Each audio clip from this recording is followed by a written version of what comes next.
Yeah. Where does sandpaper come from? I don't know. That's a good question. Why don't we find out? Welcome back to another Tuesday Takeaway with Talks Out Woodworks. I'm Scott, here with my daughter Coralie, today in the shop. Today, we're going to talk about the history of sandpaper. Yeah, I know. Why talk about sandpaper like it matters that much? However, sandpaper, it has a history, so we might as well get into it. So, way back in ancient times, before paper even existed, people still had to smooth things out. Makes sense, right? Yeah, it does. So, what did they use? Well, they used what was available at the time. They used pumice, volcanic rock, yes. Way back when, people relied on volcanoes to help them make sandpaper and smooth things out. There were even people that lived near the water that actually used shark skin. Surprisingly, That's cool. shark skin, right? Surprisingly, shark skin is covered in tiny little tube-like scales. That's a natural abrasive. Pretty wild, right? Yeah. Imagine going and taking some shark skin and being like, let me borrow your skin for a second so I can smooth out this piece of wood. They're my favorite animals. That's cool. Interesting, right? Yeah. Moving on. In the 13th century, people started gluing shells, sand, seed, all different types of little hard things onto parchment paper or tree bark using tree gum. It was simple, but it worked. Could you imagine that? Uh-huh. Is tree bark really sticky to make it stick for years or just months? It's the tree bark's not sticky, but they use tree gum, which is kind of like a sap, to glue it on. Oh, that's interesting. It is, isn't it? Yeah. And then in the 1830s Industrial Revolution, a gentleman named Isaac Fisher Jr. made a machine that could crush glass into small little pieces. Actual glass. And then they took that glass and they figured a way to glue it to paper. So essentially, glass is made of sand, crushed glass onto paper. They could have just glued sand to the paper. Sandpaper, right? Uh-huh. But no.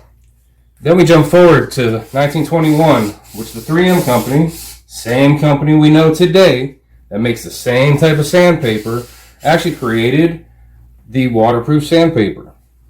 You ever heard of waterproof sandpaper? No. So it's a sandpaper that you can use and you dip it in water. And what it does is it gets rid of the dust. So when you're sanding creates dust, correct? Like this? Just like that.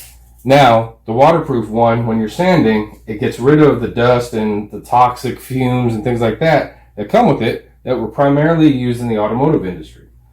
By adding water to it and being able to use it with water, it gets rid of that dust. So they didn't have to worry about it. Wow. And on top of it, it gives a much smoother finish. That's cool. It's a big win, right? Yeah.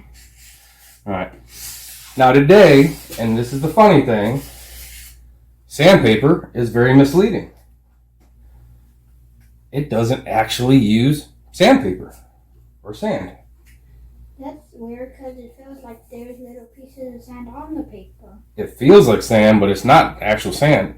It's actually bonded minerals onto paper, films, and different types of meshes. Wow. Pretty cool, right? Yeah. The most common types that you'll see are aluminum oxide, silicon carbide, ceramic, and garnet, which each one has its own sweet spot. Like what you're using, the type of sandpaper that's on there is a sheet like this, which is garnet. It's great for raw wood finishing. What you're doing, like that. Then you have aluminum oxide. Can come in sheets, also can come just like this on a roll. So all around workhorse. You can use it on wood, metal, plastic, whatever. Plumbers use it a lot as well. That's why it comes on rolls like this. So do wood turners. Then you have silicon carbide, which fell on the floor, is what we just talked about, where you add it to water. It's for wet sanding glass and metal. Feel that? Real smooth, right? Yeah. It can also be used in the wood shop for sharpening objects or flattening them, such as chisels and hand planes. Could you sharpen a knife with that? You can. Wow. And then the last one we have is ceramic, kind of like this, which is for heavy material use. It helps remove heavy materials, works very well on power sanders, etc.